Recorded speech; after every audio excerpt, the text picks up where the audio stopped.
Chris, speak on it. Listen, some folks have psychologically operated on you for so long that you don't even realize they have taken away your humanity and you just gave it to them. But you've been operated on for so long that you believe that your strength is an excuse for people not to show up for you. You genuinely believe that. That's why it's so hard for you to ask for help.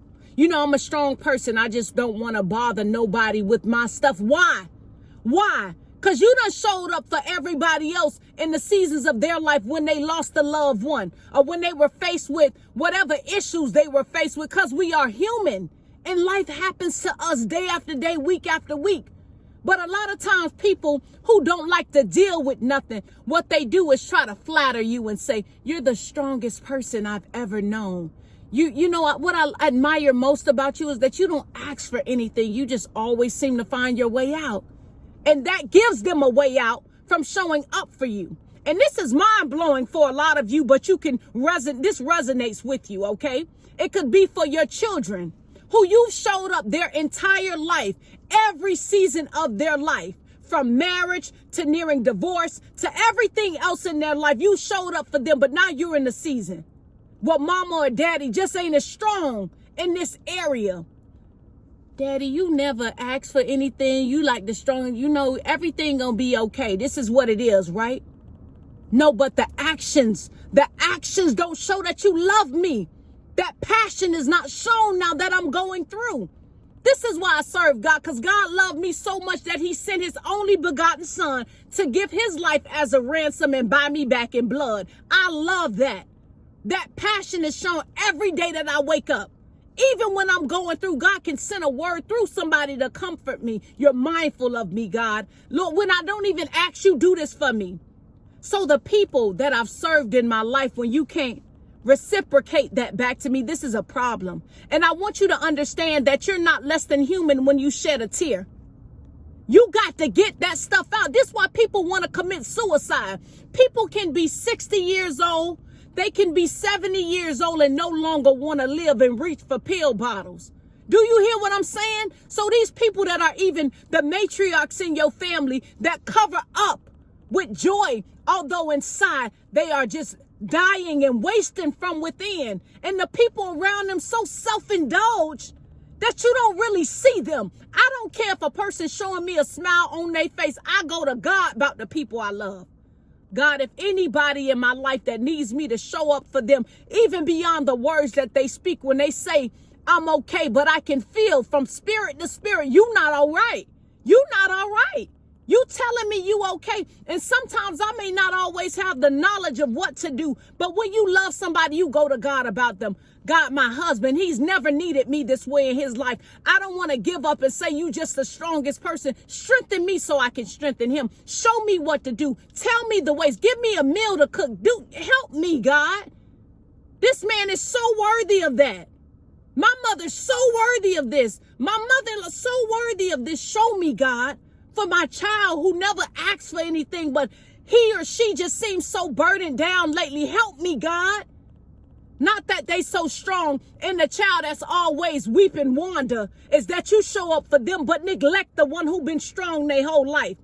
Who give you a pass for having been a piss poor parent in some regards. Give you a pass every time on that, and you keep disregarding them. No, their strength is not an excuse for you to continuously treat them bad or not do for them. Or keep telling them you strong, you gonna get through this. Help them. Help them. And I feel so passionately about that because I've been around people where I thought they were my friends, but it was my love and my passion for them that was keeping the friendship alive. That it was my love and passion and a family dynamic that was keeping things together. And the moment I fall back, I see everything fall apart. That's when you know it's not a reciprocal relationship. So for those of you who have been strong, you better off being by yourself than in a group of people who not mindful of you. Some of you don't realize you've shown up as a parent for your child and they can't even feel your spirit. They don't even know when you're really grieved and when you're vexed. They don't know that. And for this part in my life, I'm so at a stage where I couldn't be connected to nobody that don't feel me from spirit to spirit. If we're not in that same spirit together, I can't even really rock with you on an intimate level. Because you got to know, if I say, yeah, everything gonna be all right, that's me speaking from a faith talk. But where am I now? Maybe I don't want to grieve you. And people love to say, well, you didn't say something. I feel like at this point in my life, we should be so spiritually connected when you know when something's off. And that's why I say you got to be in Christ now. There's a crisis in the earth. And unless we can be there for one another on this measure, that relationship is no good. That's null and void in my book. So some people may not be bad people, but this is why I keep my distance. Because if you can't be in the same spirit that I'm in with God so that he can instruct you and he can instruct me on how to keep this together and how to uplift and elevate each other. If we ain't lifting each other up, we holding each other back.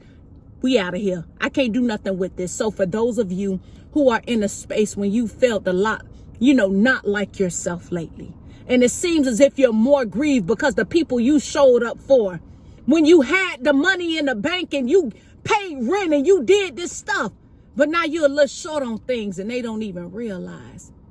I guess it was just the strength of God keeping you together. We didn't even know why you didn't say nothing. And the moment you say something, they still don't show up.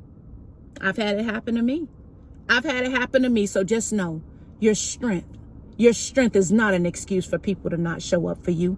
You're worthy of that. And you need to tell yourself, I'm worthy of that love that I've given. I'm worthy of that respect that I've shown. I'm worthy of that mindfulness that I gave to mindless people.